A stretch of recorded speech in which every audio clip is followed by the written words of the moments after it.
Quand on regarde les films qui ont cartonné au box-office ce début d'année 2024, à part si vous avez fui les salles obscures et que vous n'avez pas de connexion internet, il est impossible d'être passé à côté du raz-de-marée Dune, seconde partie. Le blockbuster américain, avec les superstars Timothée Chalamet et Zendaya à l'affiche, est l'un des gros succès du cinéma de cette année 2024. Ce film, inspiré du livre du même nom, nous plonge dans un univers futuriste où l'humanité aurait conquis l'espace pour se développer dans toute la galaxie. Ce film fait partie des nombreuses œuvres de science-fiction qu'il nous est permis de voir sur le grand écran depuis plusieurs années. Mais je ne sais pas pour vous, mais il y a comme un arrière-goût de déjà-vu lorsqu'on observe les derniers blockbusters sortis au cinéma récemment. Si on regarde les films ayant le plus rapporté en 2023 par exemple, outre Oppenheimer, la majorité des films classés dans le top 10 sont soit des remakes ou soit des suites de sagas déjà bien connues. Et cette tendance ne s'arrête pas, car quand nous regardons le top 10 des films de début 2024, en comprenant Dune seconde partie, les remakes et les suites de sagas sont encore en pole position. On peut être un peu inquiet en voyant cette situation et se demander si l'originalité n'est pas morte à Hollywood. On peut aussi se demander si les films de science-fiction, eux qui nous présentent des mondes alternatifs voire futuristes, peuvent encore nous faire rêver et nous permettre d'imaginer différents scénarios pour notre futur, tout particulièrement sur les technologies que nous utiliserons demain. Aujourd'hui, nous allons donc nous intéresser au monde de la culture et du grand écran pour faire un peu de prospective et nous poser une question simple. Le cinéma peut-il encore nous faire rêver sur les technologies de demain? C'est ce que nous allons analyser aujourd'hui dans Human for Tech and Tech for Human.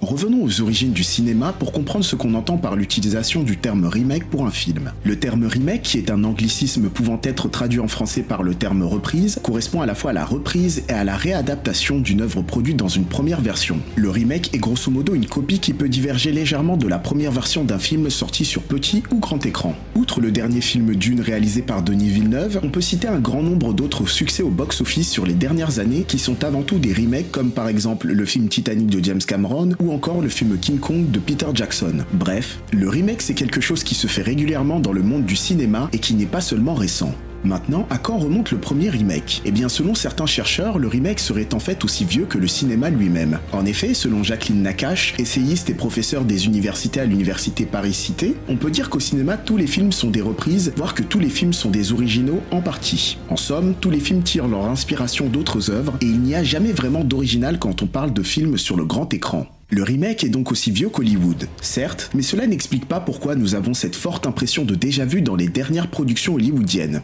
Un élément d'explication renvoie à nous autres spectateurs. En effet, chacun d'entre nous va juger les films regardés par rapport à ses connaissances, sa vie, et nous pouvons très vite penser qu'un film que nous avons regardé dans notre tendre enfance est un original, alors qu'il est déjà le remake d'un précédent film. J'ai par exemple toujours cru que L'Armée des 12 singes, l'un de mes films préférés, était un original alors que c'est un film largement inspiré d'un court-métrage sorti dans les années 60, La Jetée de Chris Marker.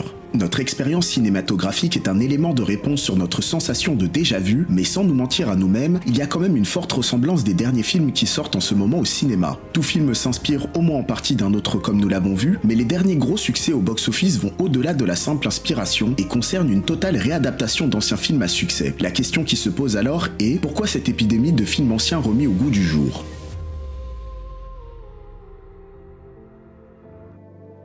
Pour comprendre cette épidémie de remake, au sens copie quasi conforme, il faut principalement s'intéresser aux organisations à l'origine de ces œuvres, j'ai nommé les sociétés de production, des entreprises à but lucratif dont l'objectif principal est d'être rentables pour apporter le maximum de valeur à leurs actionnaires. Car oui, souvenons-nous qu'avant d'être des contributeurs à la diffusion de la culture dans nos sociétés, les entreprises de production comme Universal, Paramount ou Warner Bros Pictures sont avant tout des entreprises dont l'objectif est de générer le plus de profit possible. En des termes plus simples, ces entreprises veulent se faire un maximum de bénéfices et de cash. Et pour ce faire, elles doivent produire des films qui vont être le moins coûteux possible, générer le plus de cash avec un maximum d'entrées en salle et de vente de produits affiliés à leurs œuvres, et présenter un risque minimum en termes d'intérêt pour le public en choisissant des œuvres qui vont attirer le maximum de spectateurs. Ce sont ces trois critères principaux qui guident les studios de production dans le choix des films qu'ils vont nous proposer, les films n'étant que des produits dont les ventes sont à optimiser au regard de ces trois critères. En gardant ces éléments en tête, on comprend un peu mieux pourquoi les remakes ont le vent en poupe en ce moment.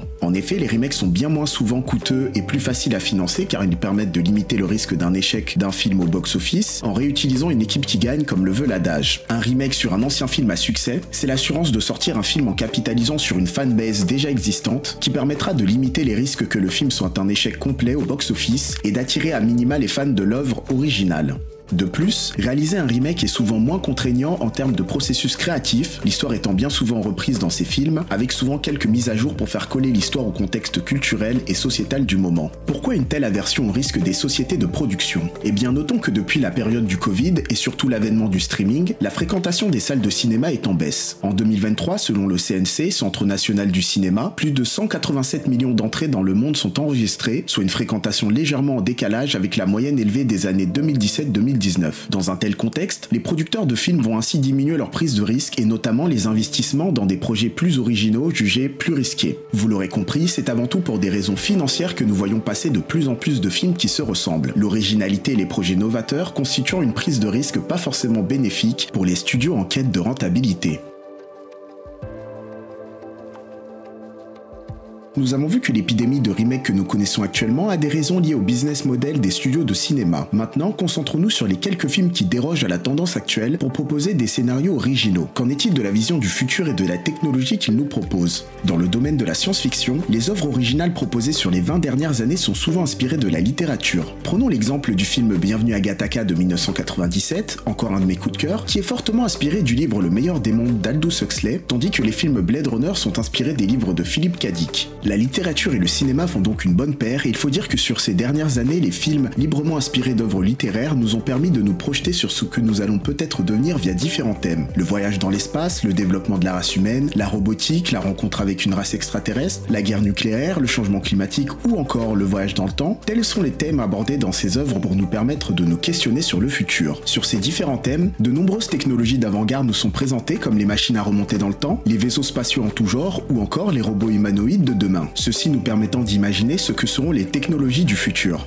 Et c'est bien là ce qu'on attend du cinéma de science-fiction, qu'ils nous inspirent, qu'ils nous permettent de nous projeter dans des univers alternatifs, tout en étant un moment de divertissement, partageable entre amis ou en famille, comme un bon moment Ferrero Rocher.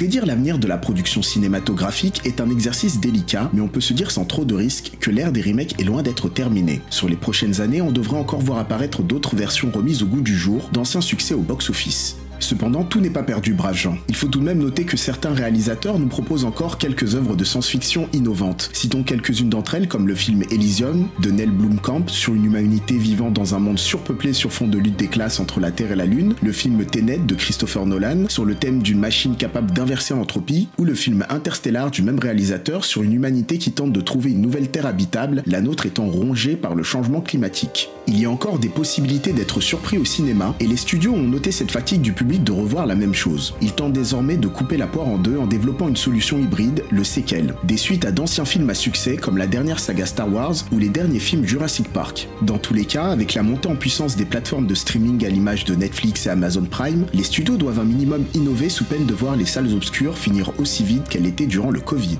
Voilà pour cette nouvelle analyse de Human for Tech and Tech for Human. Et vous, que pensez-vous des derniers remakes sortis au cinéma? Pensez-vous qu'ils sont trop nombreux? Dites-nous ce que vous en pensez en commentaire et n'hésitez pas à liker, à partager et à vous abonner à la chaîne pour de nouvelles vidéos. À bientôt.